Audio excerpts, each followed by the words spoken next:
Hey, we're back to freezing again this week. Purim, which was last week, we were boiling. Remember I told you I have only two states of being, either boiling or freezing. So we were boiling last week. It was like almost 90 degrees, I think, on Purim. So hot. And there was dust in the air and it was ridiculous. And now we are up to freezing again. So fun. Anyway, I know tomorrow is supposed to be spring, the beginning of spring, 21st of March. But we are back to winter, which I am very happy about. I love winter. Okay, this parsha is called Vayakhel, which literally means, and he gathered together. And it's talking about Moshe, who gathered the Jewish people together to talk to them after the terrible sin of the golden calf in last week's parsha. And then Moshe Rabbeinu went up to the mountain to try and pray to God and ask for an atonement for the Jewish people. And in fact, Hashem did tell him that he forgave the Jewish people, but there's still going to be a tikkun that needs to happen, a fixing, some sort of a rectification of the situation that happened as a result of the golden calf. And now he's telling them, he's gathering everybody together and he's telling them what is going to be necessary to rectify the spiritual state that they entered into after the sin of the golden calf. And he talks about Shabbat and building the Beit HaMikdash, or building the Tabernacle. He's back to building the Tabernacle, even though we have an understanding that, we just finished a couple of parshas, Truma and Tetzaveh, all about the building of the Beit HaMikdash.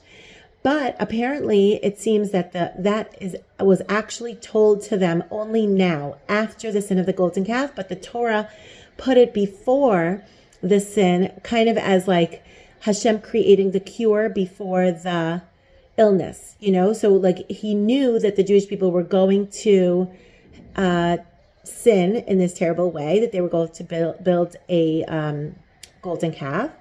And as a result, he kind of gave them the cure before the illness to establish for him, or to build for him, a tabernacle for Hashem. And also we talk about Shabbat. So Netivot Shalom asks, why mention Shabbat again? We just mentioned Shabbat a couple of parshas ago. It was in the 10 Commandments, and it was even before the building of the Beit HaMikdash. We have this idea that Et Shabtotai Tishmoru Umikdashi Tirau. You should keep the Shabbat and build my temple, or keep the temple holy. So why again, after the sin of the golden calf, and after we've mentioned Shabbat so many times, why now does Moshe gather everybody together and talk about Shabbat and also talk about the temple or the tabernacle? So Netivot Shalom says in his very characteristic way that these two things, the Shabbat and the Beit HaMikdash, or the tabernacle, are two ways in which we express our relationship with Hashem, and Hashem expresses his love for us. Okay? Because why is that? First of all, Shabbat, everybody knows. It's like inviting Hashem into our home once a week. We have this special relationship with Hashem, almost like a marriage between us and Hashem. And it's something eternal. And it doesn't matter if you sinned or you have not sinned. And he says specifically in Netivot Shalom that there is a need to talk about Shabbat before the sin and after the sin. And there's two aspects to Shabbat. We have the aspect of Zachor, et Yom HaShabbat Lekadsho, which is what it says in the 10 Commandments that are before the sin. And it also says, we also have the idea of Shamor. Shamor et Yom HaShabbat Lekadsho. You should keep the Shabbat to make it holy. Okay? And he's saying that before this, you have two aspects of Shabbat. One is a matana. One is a present. Hashem just gives you Shabbat. It's an eternal state. It's never going to change, no matter what. Even if the Jews are in exile, even if the Jews are so distant from Hashem that they have nothing to do with Hashem, they have no relationship with Hashem, still, they have a sign. Oti. There is a sign between me and the Jewish people that my children are always like, connected to me and related to me. And there's always this marriage. There's this idea that Shabbat and the Jewish people are married to each other, which really means Hashem and the Jewish people are married. And that comes every single week, no matter what. and we see it here in Israel, especially with people who are so far from Judaism. There's still this aspect of Shabbat. And in this Jewish country, this is the day off. We have only in our Jewish country, we have in most other places, Sunday is the day off. Sunday is the Sabbath, so to speak. But in Israel, we have Shabbat. Everybody says Shabbat Shalom. Everybody says, the weekend is not the weekend. It's Shabbat.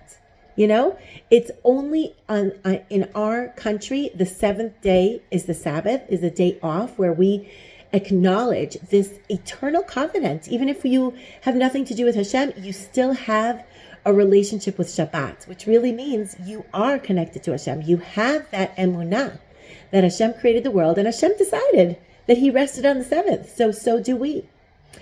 And anyway, so Netivot Shalom says like this: Shabbat is that eternal relationship between us and Hashem, and it specifically emphasizes the love that Hashem has for us no matter what.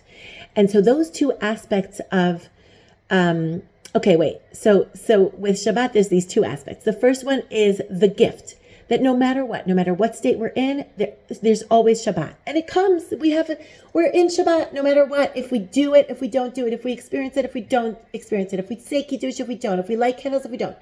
It's Shabbat no matter what. But then you have the second idea of Shamor, keep it holy, which means that we have to do some effort on our part. So that's when you can actually really experience the light of Shabbat, and the holiness of Shabbat is only through not just taking a nap and not just taking off from work and not even only saying Kiddush, right? That's already a level where you say Kiddush or you light candles and you acknowledge Shabbat. But to actually work on Shabbat, meaning work on the feeling that there is a connection between you and Hashem on Shabbat to make it a little bit more spiritual than usual, that's up to us. And that's up to us to actually do something. And in this parsha, after the Chet HaEgel, Moshe says to the Jewish people, V'shamru b'nei Yisrael et HaShabbat la'asot et HaShabbat. You people, the Jewish people, should keep Shabbat to make Shabbat. You have to make Shabbat. You have to create it. You have to do something on your part. If you've sinned already, if you've done that sin of the golden calf in last week's parsha, now you need to work on yourself to feel that light of Shabbat. It doesn't come naturally. It doesn't come automatically. It does exist, and it's always eternally there as a sign for you that you always have a relationship with Hashem no matter what. But if you don't do anything about it, you're on your own, you're not going to feel it. You're not going to feel that joy, that incredible spiritual feeling that we can have if we sit and think about the fact that we have a relationship with Hashem, if we learn more Torah on Shabbat, if we do something about Shabbat to make it more holy than the other days of the week. And that is a way to fix the problem that occurred with the sin of the golden calf. That's a way to reapproach Hashem, to rectify the distance that was created through sin, really through any sin. But it's like a tip that Moshe Rabbeinu is telling us, as well as the building of the Beit HaMikdash. The building of the Beit HaMikdash, I always like to tell everybody on our trips, when we are in the Old City, usually on Friday night, we go to eat at the Ish Center in the Old City, and we're right in front of the Kotel. So we're right in front of the place where the Beit HaMikdash was. And I say to them, there's this connection, incredible like triangle of holiness between the Jewish people, this place, which is right next to where the temple was built, and Shabbat. And it's like a triple holiness. It's a triple connection. It's just more emphasis on that relationship. And he says that the Beit HaMikdash is what showed the Jewish people that Hashem loves them. Because v'shachanti b'tocham, if you make me a tabernacle, I will dwell among you. I will show you that I am with you. It's that very tangible manifestation of the relationship between us and God, because God was present. There was the Shekhinah, what's the Shekhinah? The divine presence rested among Israel. And it's interesting. He brings a midrash that says that all the non-Jews wish that they could have that relationship. And in fact, the reason behind all the anti-Semitism, which is interesting because now it's so prevalent everywhere. You just see, like, in every single country, people are just like diving into this anti-Israel sentiment, which is really anti-Semitism. Let's just call a spade a spade. And it's just with such anger and with such hatred that you realize that it's something much, much deeper. And I think it's a very serious envy. The non-Jews don't even realize, but they envy that relationship. And only among Israel, even if we don't do the right thing, only among us is Hashem willing to dwell. He's with us. And the tabernacle was the manifestation of that. But he says, Netivot Shalom, that it's important to remember that Shabbat is even more crucial to the existence of the Jewish people than the Beit HaMikdash. Because the Beit HaMikdash, it's true that it existed, and while it existed, it was such a good way for the Jewish people to really feel that closeness. And when they came to the Beit HaMikdash, and I think even today, if you come to the Kotel, you feel that closeness, you feel that spirituality. It's like almost like a pulsing of like a presence of God, which is amazing. But there are generations where we don't have the Beit HaMikdash, where it could be destroyed. And there was also the Keruvim, the cherubs in the Kodesh Kodeshim, in the Holy of Holies, that sometimes they were hugging, which showed that the Jewish people and Hashem were on good terms and were loving each other. But sometimes they were also separate, and looked kind of like, they weren't so in such a good relationship. So there was something a little bit temperamental about the temple, as opposed to Shabbat, which is always there and always constant, and it's always that covenant. And no matter what, every single Jew, no matter where they're at, what level they're at, they can always have a taste of Shabbat. To the extent that they are willing to invest in it, they can have a more or less spiritual Shabbat. But either way, they have Shabbat. And you really, really see it in this country. Now, this is the best part, okay? This is the best part. Why did Moshe have to gather the Jewish people together in order to give them over these two, let's say, tips on how to rectify the sin or how to do tshuva for the sin of the golden calf? And he says they had to be done vayakel, to gather all the Jewish people together, because these two mitzvot, more than anything, emphasize the love between God and the Jewish people. And he says, Ha'etzah lehagia le'ahavat Hashem, this is advice on how to reach love of Hashem. He al yedei ahavat Yisrael, is if you love your fellow Jew. If you are united with your fellow Jews, you have an easier time, trust me, says Netivot Shalom, you have an easier time loving Hashem, coming closer to Hashem. Al ken hikhilam Moshe sheyehiyu keish echad belev echad. So Moshe had to unite the Jewish people, gather them all together, basically like trying to show them that this is extremely important. You guys have to be united in order to reach love of Hashem. And Hashem's love is more manifest within you if you are all united and you are all together. And this is how to receive the holiness of the temple and the holiness of Shabbat. In a way that we will be able to merit the building of the Beit HaMikdash and the Shechina, the presence of Hashem within us, the dwelling of Hashem within us. So just a bracha to everybody.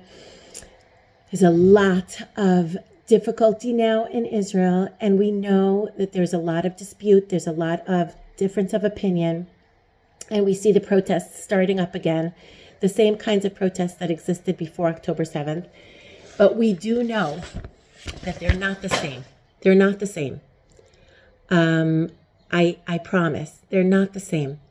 There's been a shift. There's been a shift among the Jewish people, and everybody knows that we are at heart united. There's only a few people that don't feel that. A very vocal minority, but they are a minority at this point. So many people have shifted their perspective and do preface anything they say. It's amazing. I hear it on the radio, even on the leftist radio, which is very, very proponent. They're just constantly providing hatred and cause for discord. But they still say, they preface things. And whenever you talk to the real people on the street, and it's not the interviewers and it's not like the system, so to speak, they always say, I know that we are one. And what's most important to me is that everybody is together. And I thank the religious people for praying for my son or for my father or for my brother or whatever it is. And I know that all of the Jewish people are together and feel the pain of everyone else. They do automatically sort of a disclaimer. They say, we're not saying anything against these people, but we're saying we expect more of them, or we expect them to agree with us, or we have a disagreement, or we are conflicted. But we always know there is this deep-seated understanding that we are all in this together, and that we know that if we are unified, that is when Hashem dwells within us, and that's when we sense it, and that's when we show the world that we are together and we are strong, and hopefully we will come to a complete victory, and all of our hostages come back at once. 1, 2, 3, like no stages, no development. We just are waiting for a full-fledged miracle and a full-fledged victory over evil. Have a good Shabbos.